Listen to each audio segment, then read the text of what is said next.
আসসালামু আলাইকুম। আজকে আমরা ক্লাস 6 এর জীবন ও জীবিকা বইয়ের 2 নম্বর পৃষ্ঠার কাজ নিয়ে আলোচনা করব। দেখো এখানে 2 নম্বর পৃষ্ঠায় বলা হয়েছে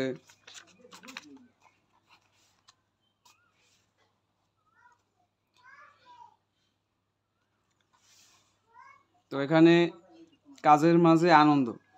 তো এই অধ্যায়ের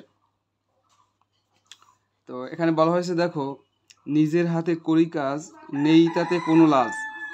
সুমি ও রনি দুই ভাই বোন। ওরা প্রতিদিন স্কুলে ঘুম থেকে ওঠে, নিজেদের বিছানা পরিপাটি করে গুছিয়ে রাখে, এরপর দাঁত ব্রাশ করে, হাত মুখ ধোয়, নিজেদের পড়ার বই, খাতা, কলম, পেন্সিল ইত্যাদি ব্যাগে গুছিয়ে রাখে। এগুলো শেষ হলে ওরা রান্নাঘরে গিয়ে বাবা মায়ের কাজে সাহায্য করে। ওরা এখনও পানি ওরা এখনও পানি এগিয়ে দেয়, কখনো রান্নাঘরের আবর্জনা বাইরের ময়লার পাত্রের ঝুড়িতে ফেলে দিয়ে আসে, আবার কখনো খাবার দাবার বাটিতে গুছিয়ে খাওয়ার স্থানে এনে রাখে। এজন্য বাবা বাবা মা খুশি হয়ে দুজনকেই অনেক আদর করেন। সবাই মিলে সকালে নাস্তা খাওয়া শেষ হলে তারা নিজেদের প্লেট, বাটি ও মগ ধুয়ে নির্দিষ্ট স্থানে রেখে আসে। এরপর আগে থেকে গুছিয়ে রাখা পরিষ্কার পোশাক পরে বিদ্যালয়ে যায়। বিদ্যালয়ে গিয়ে লেখাপড়ার পাশাপাশি বন্ধুদের সঙ্গে অনেক আনন্দ করে। তো এই গল্পের অবলম্বনে এখানে একটি কাজ আছে। দেখো বলা হয়েছে, এবার এসো যে সুমি ও রনির মতো আমরা নিজেদের বাড়িতে যেসব কাজ করি তা নিচের ছকে লিখি। তো এই কাজটি তোমাদের করতে হবে। তো এখানে বলা হয়েছে বিভিন্ন সময়ের কাজ, তারপর এখানে বলা হয়েছে নিজের কাজ, এখানে হচ্ছে পরিবারের কাজ। তো এখানে সকালে যা করি, বিকেলে যা করি, এখানে লিখতে হবে রাতে যা করি, এখানে হবে ছুটির দিনে যা করি। তো আমরা আনসারটা কিভাবে দিব দেখো। তো এখানে এভাবে দিতে হবে যে বিভিন্ন সময়ের কাজ, আর এখানে নিজেদের কাজ, এখানে পরিবারের কাজ। তো প্রথমে সকালে যা করি, প্রথম কি করি, দাঁত ব্রাশ করা, পরিষ্কার পরিচ্ছন্ন হওয়া, সকালের নাস্তা খাওয়া, পড়াশোনা করা, বই খাতা কলম ইত্যাদি ব্যাগে গুছিয়ে রাখা ইত্যাদি। এরপরে সকালে সকালে পরিবারের জন্য কি কাজ করো, সেটা হলো যে সকালের নাস্তা তৈরিতে সাহায্য করা, কাপড় চোপড় গুছিয়ে রাখা, বিছানা গোছানো, খাবারের প্লেট ধোয়া ইত্যাদি। তো এরপর দেখো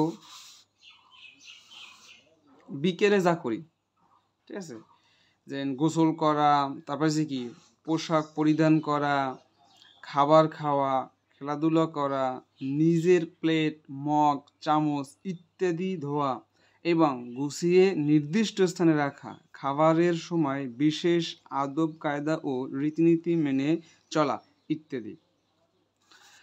এরপর বিকেলে আমরা পরিবারের জন্য কি করতে পারি, পরিবারকে রান্নায় সাহায্য করা, বিকালের খাবার তৈরিতে মাকে সাহায্য করা, খাবার দাবার বাটিতে গুছিয়ে রাখার স্থানে এনে রাখা, রান্নাঘর পরিষ্কার পরিচ্ছন্ন করা ইত্যাদি। এরপর দেখো রাতে যা করি, পড়াশোনা করা, বই খাতা কলম ইত্যাদি ব্যাগে গুছিয়ে রাখা, তারপর কি রাতের খাবার খাওয়া, নিজের খাবারের প্লেট, মগ, চামচ ইত্যাদি ধোয়া এবং গুছিয়ে নির্দিষ্ট স্থানে রাখা, খাবারের সময় বিশেষ আদব কায়দা ও রীতিনীতি মেনে চলা ইত্যাদি। আর ওখানে দেখো রাতে যা পরিবারের জন্য যা করি, কারণ কি রাতের খাবার তৈরিতে মাকে সাহায্য করা, খাবার দাবার বাটিতে গুছিয়ে রাখার স্থানে এনে রাখা, রান্নাঘর পরিষ্কার পরিচ্ছন্ন করা ইত্যাদি। এরপর ছুটির দিনে যা করি, ঘুরতে যাওয়া, তারপর কি পোষা প্রাণীদের দেখাশোনা ও পরিচর্যা করা, ব্যবহার্য জিনিসপত্র গুছিয়ে রাখা, নিজের খাবারের প্লেট, মগ, চামচ ইত্যাদি ধোয়া এবং গুছিয়ে নির্দিষ্ট স্থানে রাখা, খাবারের সময় বিশেষ আদব কায়দা রীতিনীতি মেনে চলা ইত্যাদি। এরপর পরিবারের জন্য যা করা হয় দেখো, ছুটির দিনে মা বাবাকে বিশেষ সময় ধরে কাজে সাহায্য করা, রান্নাঘরে বেশি সময় দেওয়া, পরিবারের বৃদ্ধদের বেশি সময় দেওয়া এবং যত্ন নেওয়া ইত্যাদি। তো এতটুকুই ছিল তোমাদের জীবন জীবিকা বইয়ের 2 নম্বর পৃষ্ঠার কাজ।